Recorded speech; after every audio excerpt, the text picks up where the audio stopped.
afternoon. This is the knitting news from Knit Happens Teesside for the 22nd week of 2024. It's the 1st of June today, which is nice. So the other night at knitting, Helen was working on her mum's spring garden blanket.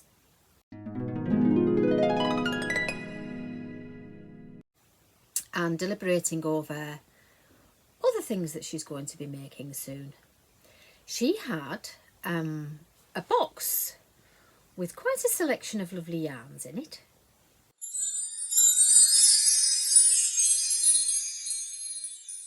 So she's thinking of using some drops alpaca with the pink silk that I'd shown you last week.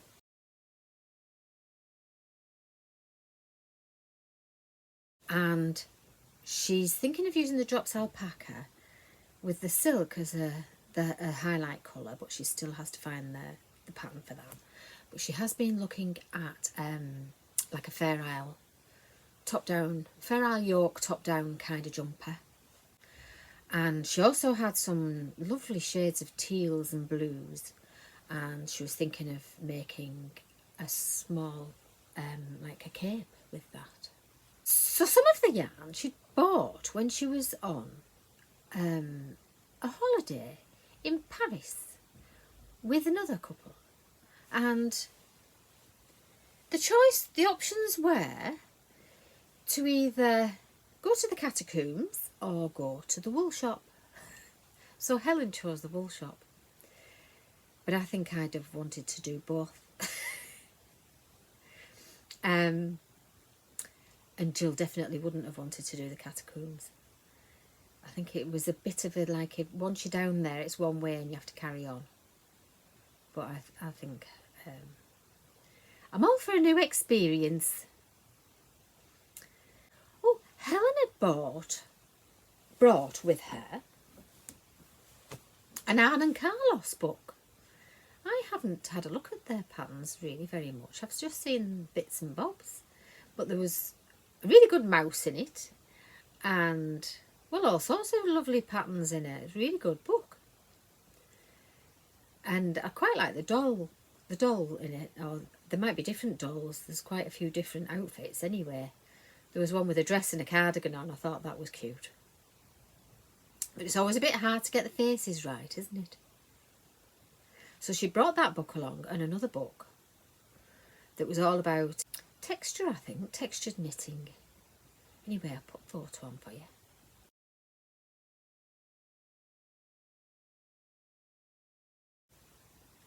So somebody had given her that book at the other knitting group, so that was nice of them, wasn't it? Jill was working on her pink jumper, and she's now done the front and the back and has started on a sleeve. But the sleeve, on the pattern, it's a plain sleeve. But Jill didn't like it plain. She thought it should have some pattern on. So she's used the same pattern that was on the rest of it to make the sleeve patterned. So I have told her that she doesn't have to knit as fast as possible. I know we get a weekly update, but you can do as much or little as you like, can't you? So she also went on a little expedition this week with her big little person. So they went to the shop that they'd spotted as they drove past, which was just looked like a craft shop, and that it was. So she went in and she got some very well priced buttons for the current knit. And the lady there directed her to the wool shop. So the wool shop was across the street and up some steps. And she said it was very nice, a lovely lady, and she was selling quite a lot of things that she'd made herself. I think it was kind of crochet, amigurumi and things like that. So she didn't actually buy anything, but well, we'll all have to have a pop in at some point and have a look, won't we? Jill said something really peculiar. We were having a bit of a discussion about the North East Wool Show, which is at Newcastle Racecourse, towards the end of the year. And Jill said, well, you won't need to buy anything, will you? Because don't you need to knit all that up before you buy any more wool? What you on about, Jill? Why? So, no, you don't. You can if you like. I'm just picking fluff off my slippers. I am wearing... I put a ranunculus on because... Well, I just did. Because this goes well. And it's only one skein, so that's... And I used it all, so that's... This is how much sweater you get from one. It's a Zauber ball. I'm not quite sure which one. But I do, apart from the little pull, I do particularly like the cast on. I think it's the bigger one, where you do a twisty thing that you can't remember, and every time you make one you have to look it up online. It's one of them cast-ons. It goes round there, and then there, and then through and off. I can't even remember what it's called. Now, if I'd done that, you could have gone and looked it up, couldn't you? So what I might do is put a link in for this cast-on. Twisted cable cast-on, maybe? No, I don't think it's that one. Anyway, apart from wearing ranunculus, I am wearing a completed Ugly Cats shawl. And what I find is it's a bit big. Move my chair back. But what you could do is, if you were feeling a bit pastel, you could go for that colour.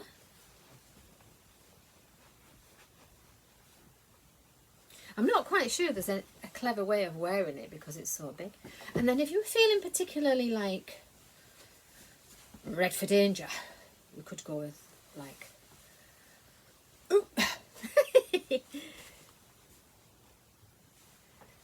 that colour.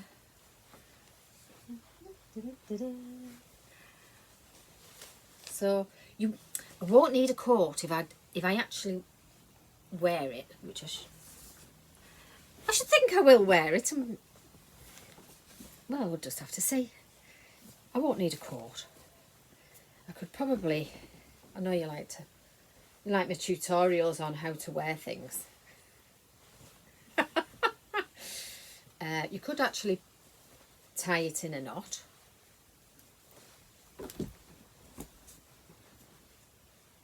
That's actually not that bad, is it? You know, if you fiddle about a bit, just have a massive knot.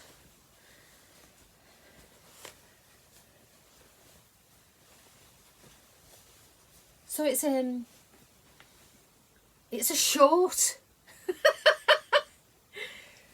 It's a shawl coat. It's an alternative to a coat. So you can wear big jumpers under it, because you can't under a coat, can you? Because the sleeves are so bulky. But actually probably need to be doing things like using shawl pins or something. Anyway, I won't be cold.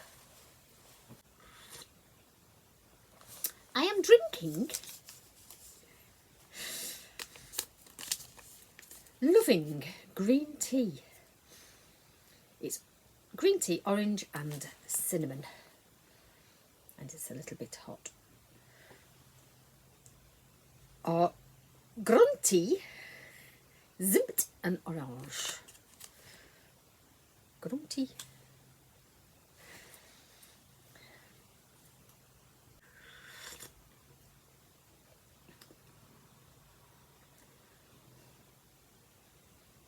It doesn't really taste very much of anything, unless that's just me. So I was working on Collecting Breeze by Shirobu Sasaki, which you have seen before.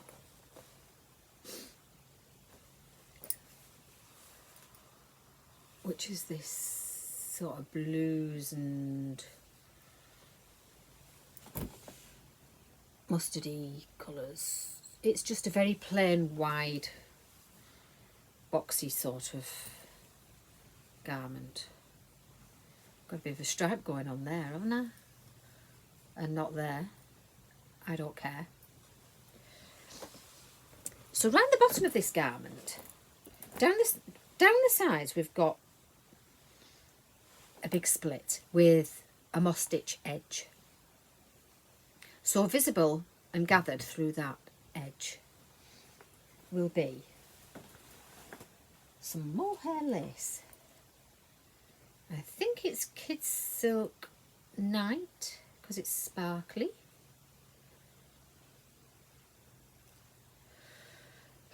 And it's knotted. So that'll be in the splits, and it's not exactly the same colour, but it does go. It'll be in the splits and then around the bottom for a couple of inches longer, so it looks like a layered garment, like two garments together. But it's just plain knitting, so it's quite easy really to just keep going. I think it's quite easy. So to put the side bits in,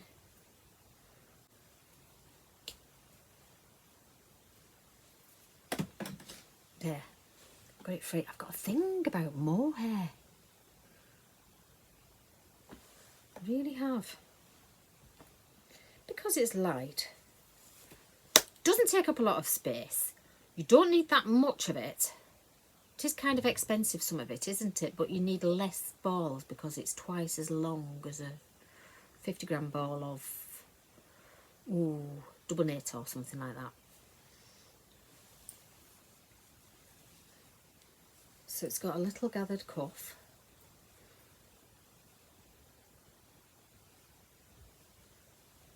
And then it will have this round the bottom. It's been on the needles for quite a while, as have other things. I don't think it's anywhere near in danger of being finished for the politically incorrect knitters sweaty sweater challenge. I don't think I'll be finishing anything because I'm not getting very much knitting time at the moment.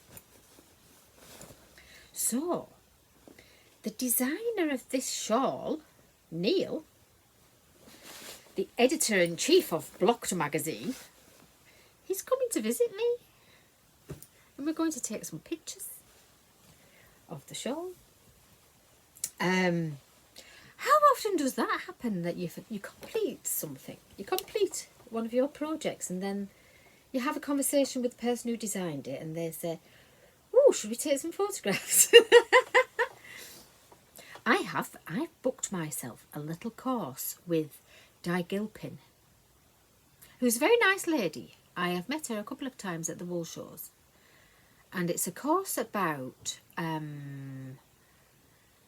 ganzes, their favourite gansey stitches. And it's just a few hours on one day. Now, I have knitted one of her garments, one of her designs.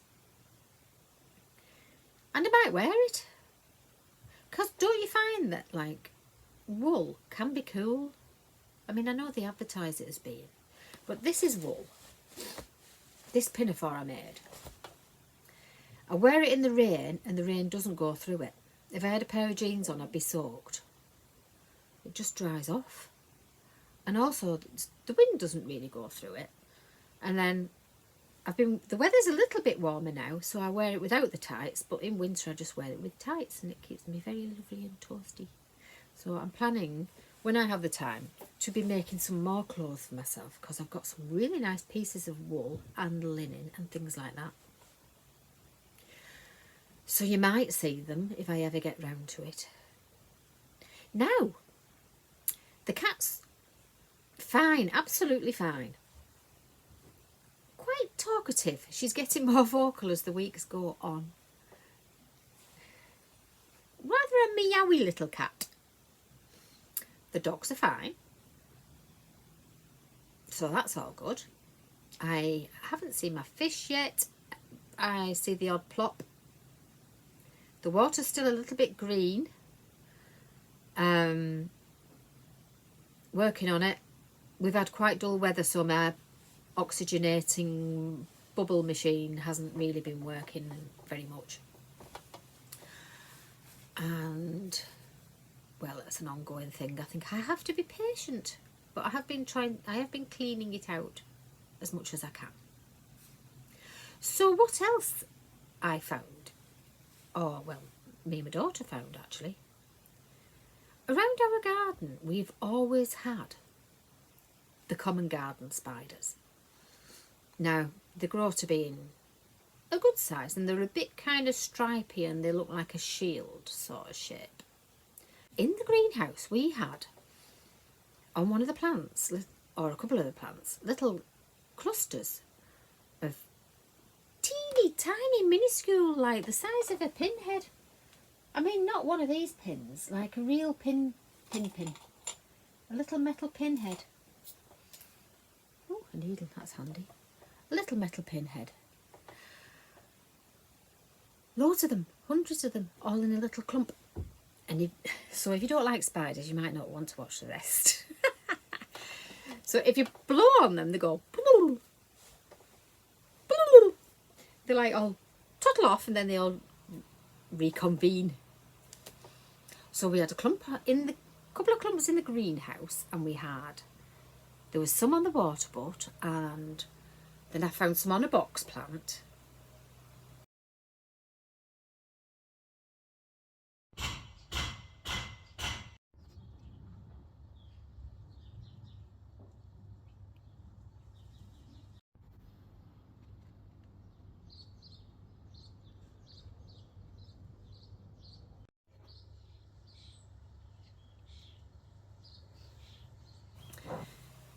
I think they must be eaten by birds, because we don't have...